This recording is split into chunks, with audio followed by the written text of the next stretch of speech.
What is up, guys? Rogue TCG here, bringing you the Yu-Gi-Oh! TCG deck profile. Now, this is one that I've been playing with a lot recently. Not necessarily in paper, but I've been doing a lot of testing online, both in Master Duel and in the TCG format with this deck. Of course, it's going to be different from Master Duel to TCG because there are a difference in limited cards and banned cards, specifically for this deck, like in relation to it. However, I've been having a lot of fun with this deck in paper, and again, as well as in TCG, because it is Yubel.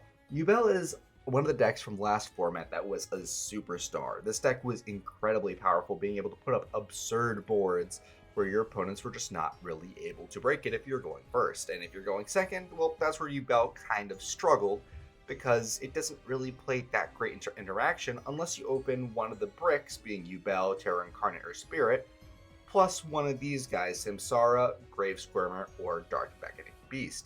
If you open one of those plus an extra starter, you were able to make a Phantom of Yubel before you started your turn one plays after your opponent is already set up. However, I have been playing around, I've been tinkering. You might have seen a couple months ago I released a deck profile that looked a little bit similar to this one, but a little bit less refined. And that's because in this list, I wanted to make it a little bit more well-rounded. Because this deck has such a big issue going second, I wanted to include some Fiend monsters that played very well with the Fiendsmith engine that allowed you to go second a lot easier. Introducing the Muskets. The Muskets are incredibly powerful in most Fiend builds in general, to be completely honest, but now that the Fiendsmith's in the format, or has been for the past year pretty much, it's very, very powerful because it lets you access Max, which at bare minimum is just a way to get an extra Light Fiend in the graveyard for Fiendsmith line, so you can keep an extra Light Fiend in the graveyard, namely Engraver. Or if your opponent has already set up, like if you're going second, for example, it allows you to flood the board with extra bodies to push through interaction points, which Yubel kind of struggles with. So that's enough yapping about the overall deck profile. Let's go through the card by card. Starting off with the Yubels, we're on one Terra Incarnate, one of the OG Yubel, and one Spirit of Yubel. All incredibly powerful cards. Funny enough, if you play these against Tempai, they need to kind of have a board breaker or they kind of lose, which is very funny. However, Tempai isn't as popular anymore other than like Fiendsmith slop piles with Tempai, but they are still around, so I just thought I'd mention it. These cards are all incredibly strong, especially when paired with the other Yubel support cards, being triple copies of Samsara D Lotus, allowing us to attribute it to special Yubel from our deck, namely either Spirit or normal Yubel, but it's pretty much always going to be Spirit. The main downside is if we open it in our hand, we can't special summon it because Lotus only grabs from deck. However, if we open it in hand, we're putting that thing back in deck to make a Phantom. We're also on the one copy of Gruesome Grave Squirmer. There's an argument to be made to be playing more than one copy. Typically, one or two copies is played. I really wanted to cut the count of this deck as much as possible while keeping it a little bit more flexible and in line with the meta, playing a bunch of hand traps and playing a lot of good tools for going second and for going first. And we're on triple copies of Nightmare Throne, which is just you're pretty much one of your only ways to recycle Phantom. There's one other way, which is recycling it via Rage. But being able to recycle your Phantom via Nightmare Throne, and this also being a starter, being able to grab either Samsara or Dark Beckoning Beast, is incredibly strong. Also, you can grab the Yubels if you want to have them in hand, like to look at them. I mean, maybe you have the QCR version of Yubel, and you wanna look at the shiny art, you know. We're also on one copy of Nightmare Pain, the card that we searched through our field with Spirit of Yubel. That's it for our Yubel cards. Now let's talk about our muskets. We're on a very, very small musket engine in our main deck, consisting of 3 different musket names, and only one of them is we're playing as a 3 of, being Starfire, because this is one that if a spell is activated in column, you can special another from deck, which is really great because in our Yubel combo, we can pretty much guarantee we're activating 1 or 2 spells, either Nightmare Pain or Opening of the Spirit Gates. If we're activating either of those, it's very powerful when paired in combination with a musket, specifically Starfire, because again, this can bring out an extra body, go into a Max, and then go into a Requiem, do Fiendsmith line with an extra body on our side of the field. So there's that. And then we also need 2 extra names because Starfire cannot summon herself. So we want 2 different names, one of which we can summon off Starfire, and then if we have a Max, if we turn the Starfire into a Max, then we can summon another one off the Max, being the other name, if we didn't open it, of course. So we're on one copy of Calamity. This one's also really good for flooding the field. This one, if a spell is activated in column, we can just reborn a musket from our graveyard. And then Caspar, which is kind of the weakest one in the pre-sided build of this deck, to be completely honest, which is a very strange thing to be saying, because when a spell or trap is activated in column, this allows us to add a musket card from our deck to our hand. Typically, in the actual musket decks, we're going to be adding one of these musket spell traps, which can then immediately activate from our hand at any point. However, in our main deck, we're not playing those because those are hard, not garnets, but they are bricks. Like, we do not want to be seeing them if we cannot end on a musket on our side of the field. So I've opted to not include them in the list. We're also on one copy of Link into the Brains. This is a way better card when we're going second than when we're going first. This card reads, we can special summon a monster from our hand, but its effects are negated. Then immediately after this effect resolves, Link summon one Link monster using monsters we control, including the monster we just summoned as material. That Link summon cannot be negated, and our opponent cannot activate cards or effects when a monster is Link summoned that way. If a Link monster we control is destroyed by a battle or card effect while this card's in our graveyard, we can banish this card to add a monster from our graveyard with the same original type as one of the destroyed monsters. All effects of this card are incredibly relevant for this deck. Not only are we able to special summon a musket from our hand and then immediately go into a max which our opponent cannot respond to, if we do not want to go into a max and we're going, for example, let's say we're going first and we have a musket. We can summon the musket, then immediately go to a Requiem instead, use the Requiem, and our opponent cannot Ash or Dominus Impulse our Requiem. Really, really cute interaction there. Also, the graveyard effect where something's popped, we can bring something back, doesn't just count for our opponent's pops, it counts for our pops as well, which is very relevant in relation to Nightmare Pain and our little Unchained engine we have going on. And if you know Yubel, you know Yubel loves to be popped, so we have a lot of popping going along. This card, again, is a lot better going second, but it pretty much is always here just to make sure our max resolves. But we're only playing one because we're not on too many muskets in the main. Of course, we can always find them with our triple copies of Fiendsmith Tract. However, we are not sure if we're going first or second game one, so we want to be prepared to go first, but also have the ability to go second, if you know what I mean. We're also on Fiendsmith, of course, because what's Yubel and Musket without Fiendsmith? We're on triple Engraver, one copy of Lacrima, and triple copies of Fiendsmith Tract. Typically, Yubel would be playing 1 to 2 copies of this. However, we're playing all 3 because we are on the magical muskets, so this allows us to add them from deck to hand. Since we are on more magical muskets than Yubel would typically be playing, which is 0, we actually have the ability to potentially use the Tract Graveyard effect to fuse using cards from our hand and field as material to go into a Desiree, which is something that most decks do not have the ability to do. As well as we really, really want that extra extender, being Fabled Lurie, or the ability to grab an engraver from our deck to our hand. Why is that? Because this deck kind of loses in the game where we need more extension if we don't already have, like, the main line set up plus a little bit more, if you know what I mean. If we only open hand traps and then our main line, if our main line gets interacted with, we're kind of boned. So we want to make sure we're maxing out on ways we're able to get back in the game if our opponent has any interaction, which they probably do. We're also on one copy of Fiendsmith in Paradise to make going first even stronger. We're also on the Dark Beckoning Beast package. You might be looking at this list for a moment and be like, there's 4 different little air quote engines in here, and that doesn't really seem super consistent, which I might agree with initially. However, the Dark Beckoning Beast package is incredibly strong when paired with Yubel because it allows you to special summon monsters with 0/0 stats from your graveyard back to your field.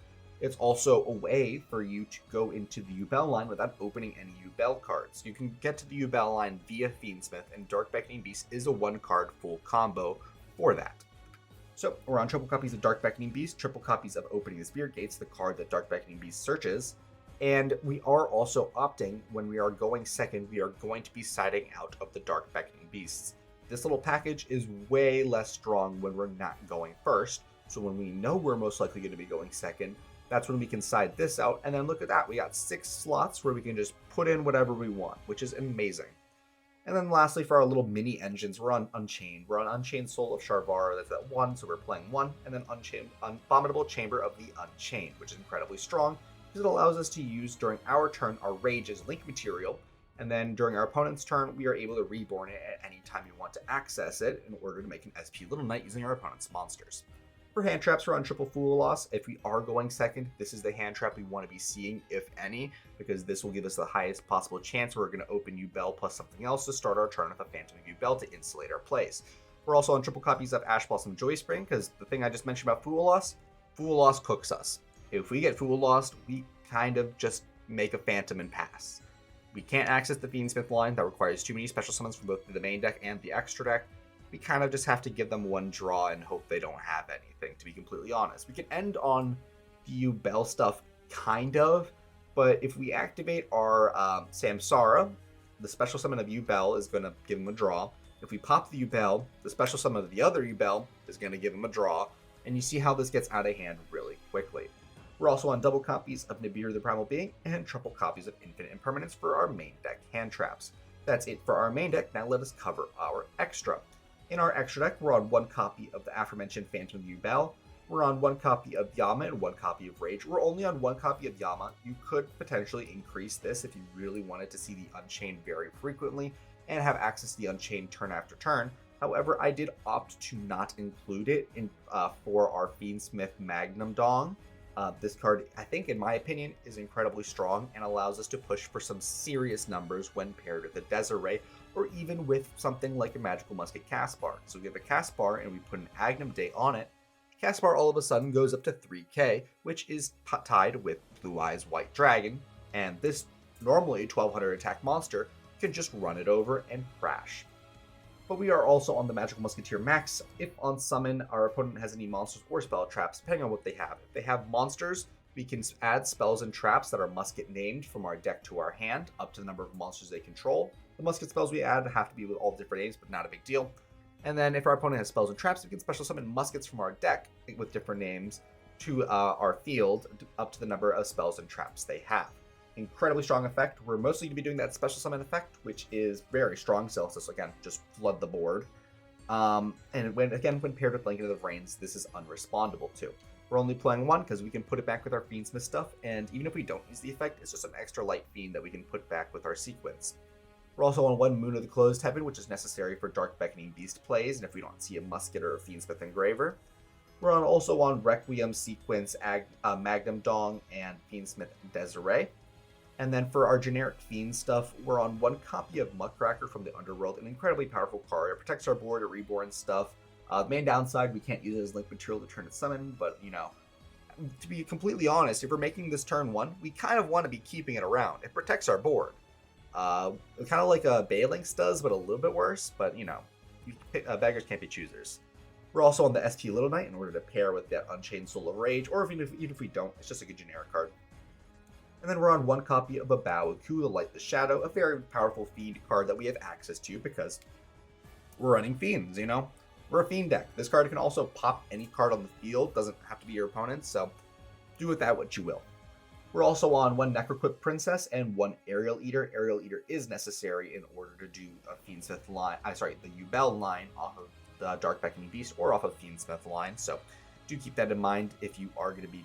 If you do not have access to the Fiendsmith line, Yubel, and you have access to Fiendsmith, do not make Desiree with your sequence. You gotta make Aerial Eater in order to dump Samsara D Lotus. Then you can use Aerial Eater and the sequence in order to make a Muckracker, pitch a card, and then bring that card back, the Samsara D Lotus, back from the graveyard in order to access your Yubel line. And then our last card is going to be DDD Wave High King Caesar, again for our Fiendsmith stuff. That's it for our main and our extra. Now let's cover our side. If we are going second, I did mention that we wanted to take out Dark Beckoning Beast because this is not quite as good going second than it is going first. However, we do have something that we can't easily replace and slot into the list, making it incredibly strong going second, being more muskets. We can play Last Stand, Despacito, Dancing Needle, and Cross Domination in order to interact with our opponent's cards if we wanted to use Max to add spells and traps.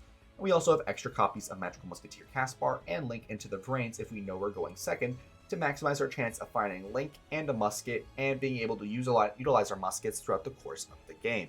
We're also on triple copies of Lancia as the Malice Tax, 2 copies of Ultimate Slayer and a Typhon. We're not playing Aggregator. We don't need the extra negate for Ryziel, so Ultimate Slayer is enough. We just need to remove the Detonator.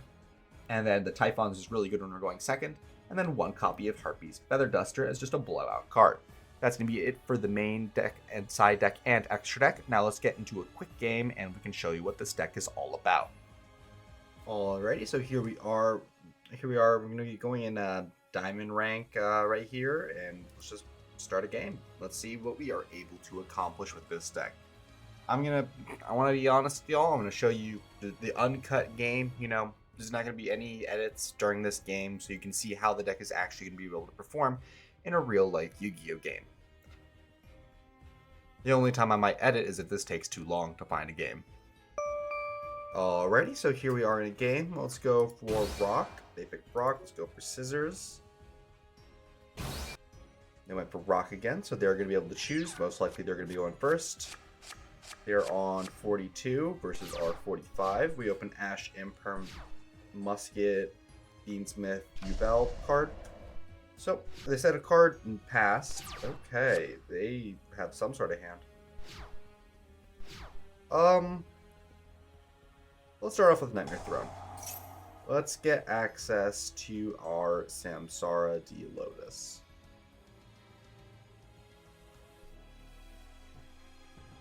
Because even if we don't summon it, because we most likely are going to use our normal summon on Calamity.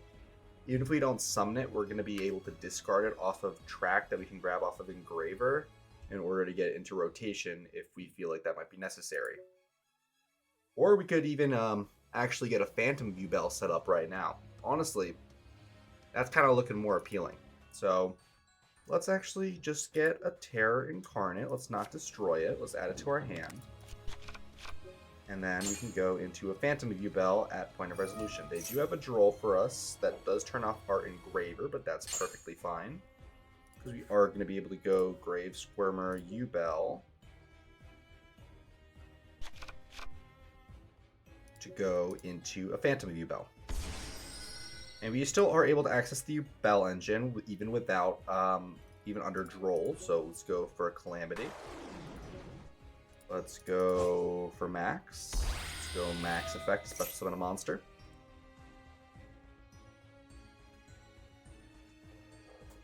Here, the only thing we're really afraid of is Imperm, but even that we're not scared of, really.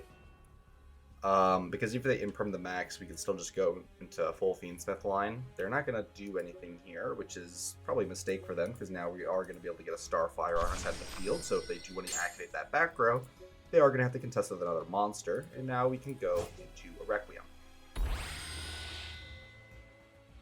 We're going to go Requiem to special summon a Lacrima from our deck. They do have an Ash for that.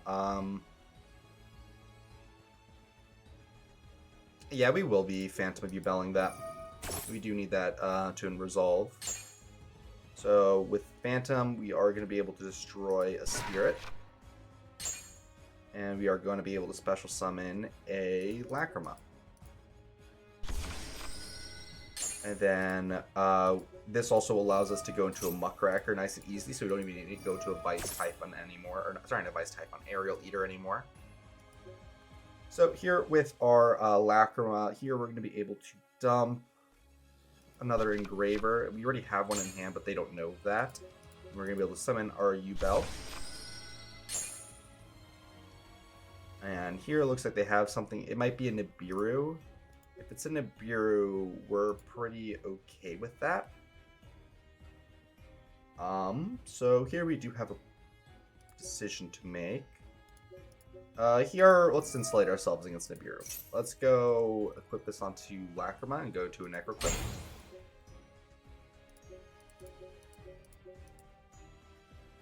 So now Necroquip is on the board. And I'm debating whether I would like to... Maybe we'll still go Aerial Eater, to be completely honest. If we still go Aerial Eater, we are going to be able to retain our Engraver in Graveyard. They kind of want a Nibiru at this point. If they Nibiru here, we can put back the sequence with our Fiendsmith and remake it if we don't activate the effect. They are not going to do anything here. Very interesting. So we will be activating our sequence to try and fuse. We'll go into an Aerial Eater. We'll put back Max, and we will be putting back our Calamity.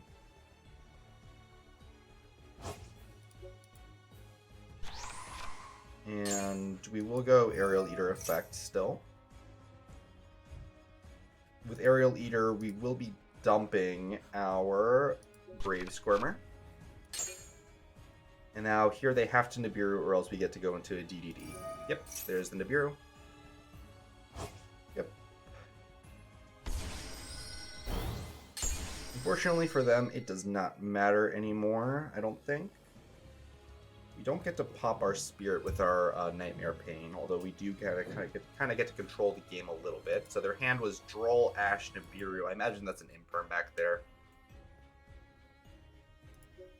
So here we are going to be able to have a couple options. Let's start off with our Grave Squirmer. Let's special out our Spirit of Yubel. Go Spirit of Yubel. And our opponent is going to surrender. Look at that. It's not impossible to win going second. Just have to have your opponent open nothing. So let's see. Now our opponent knows what we're up to, and we do not know what they're up to. There's a pretty decent chance they're on Ryzeal because they had so many hand traps, but we are not going to be gambling on that. We're just going to be putting all of these in like that. Let's take out this chamber. Let's take out this paradise, and that should be good. And let's put in a Duster, too. Duster can go in place of Nightmare Throne.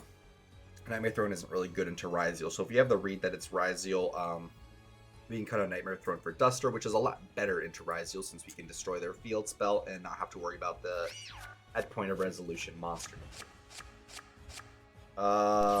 Mid-hand, we do have access to Spirit of Yubel. We have too many muskets in hand, though. And we do kind of... Oh, what the fuck?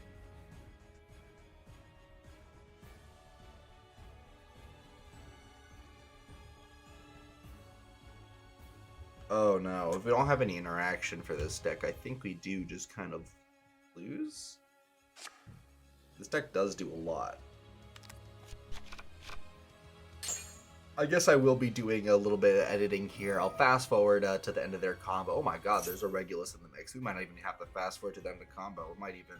Actually, I'm going to sit through it just to see how it resolves. So even if we do concede, I know what we're up against going into game 3.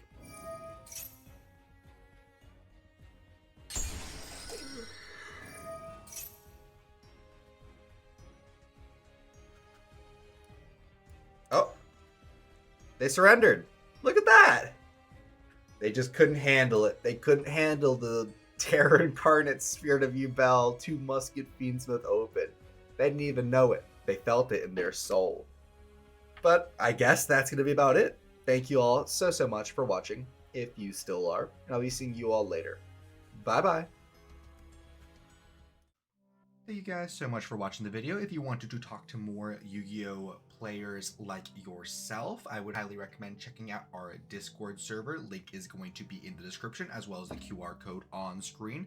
We do talk somewhat frequently about Yu-Gi-Oh! And the current meta, so I would really enjoy to see you there. As well as we do recently now have channel memberships available on our YouTube channel, where we have 3 different tiers. We have Super Supporter at $2 a month, where you get loyalty badges, emojis, guaranteed comment responses, a shout out at the end of every video, as well as access to the members only Discord channel, where you get early sneak peeks at future videos. There is the Giga Supporter at $5 a month, where you have early access to all new videos about a day or 2 before they go up, as well as all the previous offers. And for $15 a month, we do have our final tier, which is going to be Femboy Fanatic. You get a guaranteed customized video every single month, as well as 1 hour of my time. Could be for anything you'd like. You want a duel? Absolutely. You want me to help build a deck? Absolutely. You want to play some Helldivers? Sure. I'll do anything for an hour once a month. But supporting does help me out quite a lot, and it does help me produce all of these videos. So thank you guys so much for watching, and I'll be seeing y'all later. Bye-bye.